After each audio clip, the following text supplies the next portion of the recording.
it's Mark with Exotic Car Play Place. Today I can't get the smile off my face because I'm driving the Competition M5.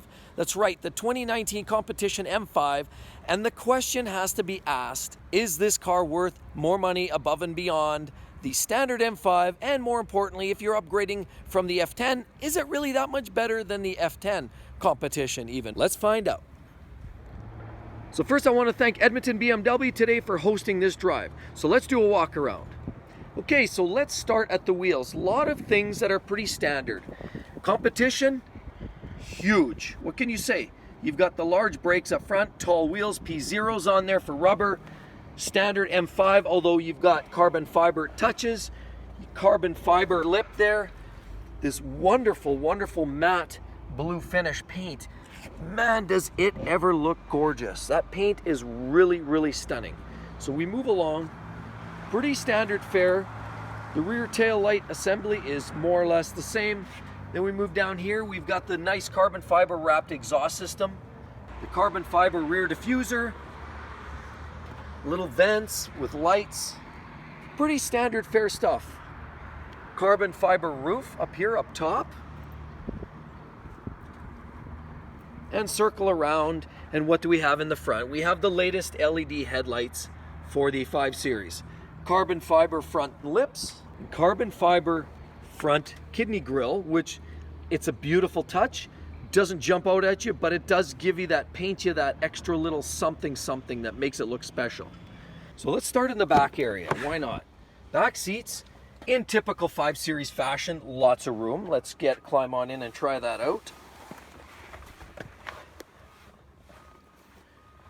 Lots of room back here, as you can see.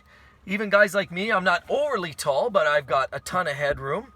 Got a ton of foot room here, and knees, even pretty good knee space right here.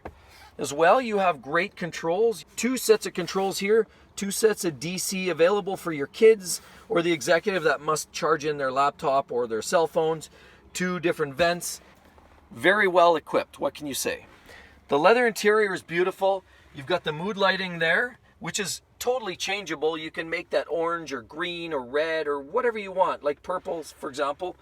Seat belts, you've got the M touch throughout, very nice touch.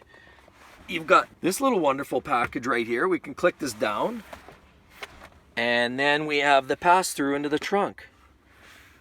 So this is a nice touch. If you've got skis or a golf bag or something that needs to fit and it's a little bit longer, it's a great touch. Put that there. Some really cool lighting up here. Very nice on the eyes. Again, the mood lighting. So very sharp. What else do we have out here? Carbon fiber lip. And we'll move to the front of the car. So now we move on in here.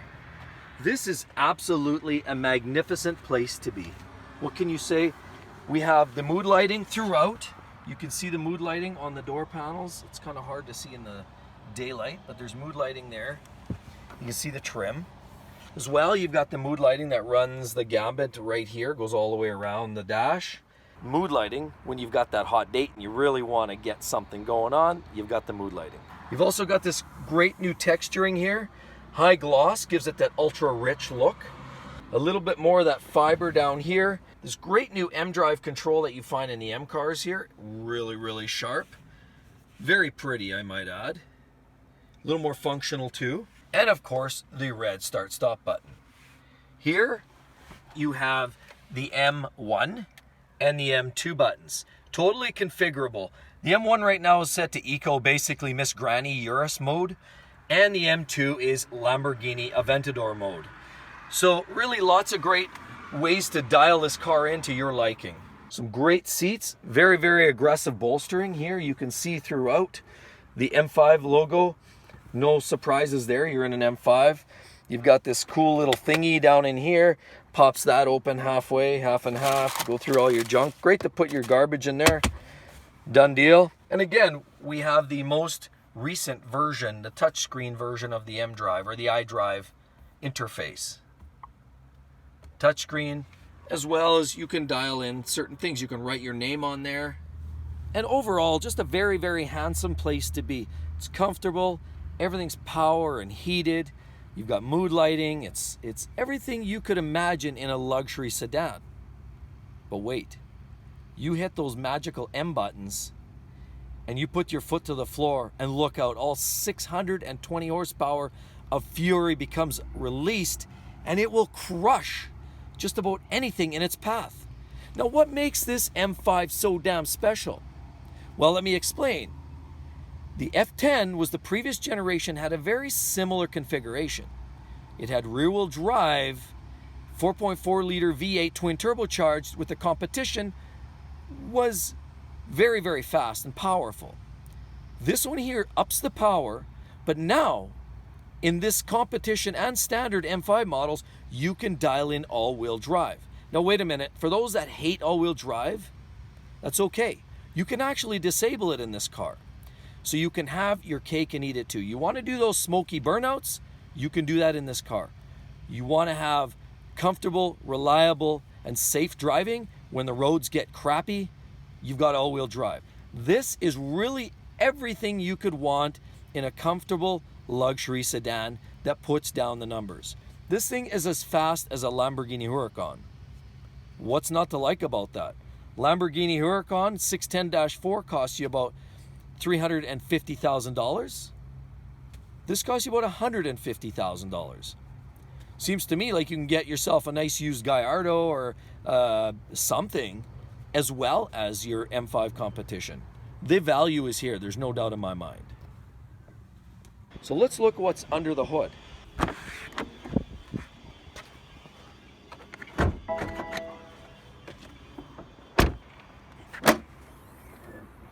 Whoa. Whoa.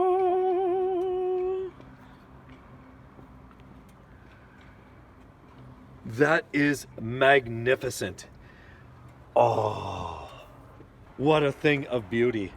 Packed in here is 620 horsepower out of this twin turbo 4.4 liter V8. Produces so much torque, so much horsepower. We're gonna go for a ride right away and explain to you really why this thing is so special. You guys ready to go for a drive and hear this? Feel the fury? Let's talk about it. Let's go.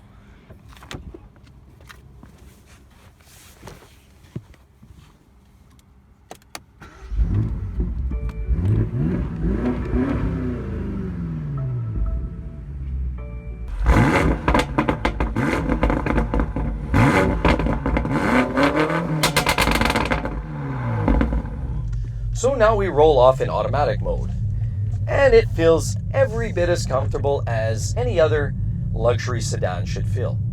It's extremely quiet, it's muted. You don't hear a lot of sounds around you. All you hear is that loud sound of silence. The car is very quiet and muted and comfortable. The ride is soft and relaxed. It's non-offensive. You could drive your grandmother to the clinic, you know what, and she probably won't have a problem riding in this car. It's extremely relaxed. You can also take those executive friends of yours for a dinner date downtown at that high-end restaurant and not give that perception that you're just that young kid looking for a racy machine.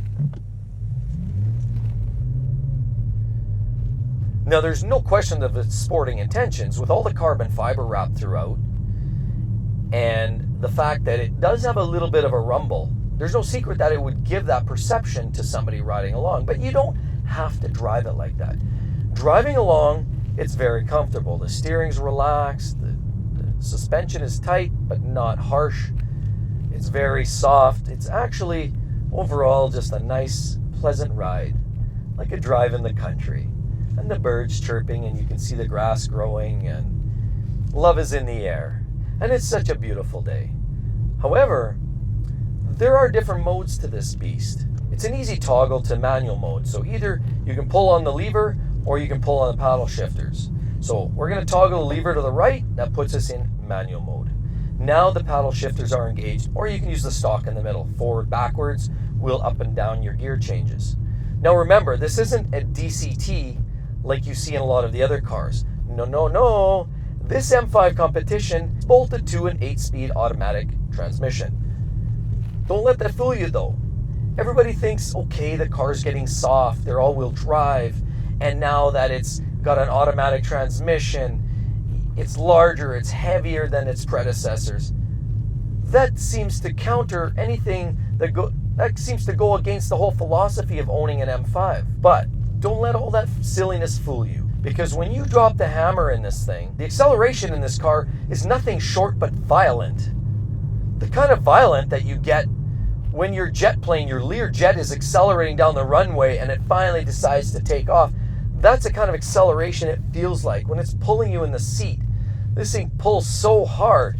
And because all four wheels are biting, there's virtually little wheel spin. Unless, of course, you disable the infamous all-wheel drive. But we won't do that today. Whoa. Whoa, whoa, holy. Yeah. Yeah, that's a very, very quick machine. I'm not even gonna lie. Guys, this is not something you want to let your son drive for the weekend or take on the prom date. This thing is too fast, way too fast. Even with the all-wheel drive and all the safety nannies that BMW puts into these vehicles, this thing is incredibly fast. Whoa, holy... Takes my breath away. Wow. I feel like I'm almost going to have a heart attack here. That thing is crazy quick. For those people that feel that the M5 has lost its soul, I'm going to say this much. I've driven the F10, and the F10 was a little bit sterile compared to the E60 M5 before it. On paper, it did a lot of great things. It was fast. It was faster than the E60. It had a dual clutch transmission. It was comfortable. It looked great. It just lacked some soul. It didn't have, a fire-breathing feel to it, even though it was fast. And with the DCT, it shifted well, and the car was easy to drive, and you could still get it with a manual gearbox in North American markets. There was a lot to like about the F10, but it was a little bit sterile. And so now we move into the current generation, the F90. When the F90 came out with the standard M5, it blew the doors off everything. It blew the doors off the F10.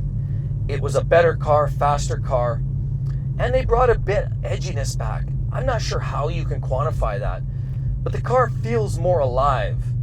It's more energetic than the F10 ever could dream to be. Now with the competition, they add a little bit more power, put some of the little extra doodads in there, shed a wee bit of weight, and honestly dial everything, suspension, transmission, shift speeds, and the power and everything is upped. And this car is magnificent. I honestly can't get enough. This is the kind of car you just want to go around and around and around in circles and just run the wheels off of it. It is so fast, so incredible. It almost brings tears to the eyes because it is so incredibly fast. Like I said back there, a little burst of acceleration almost made me lose my breath. It is so quick. So let's show you a couple of quick passes in this car. Whoa. Woohoo! Wow.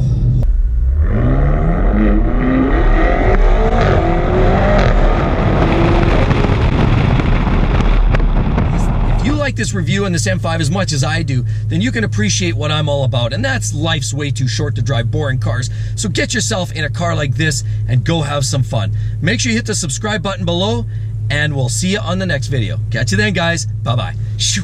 Like, even if you're at like a traffic light, if you're in town, that's not abrasive. No, right? not at all. That's not abrasive.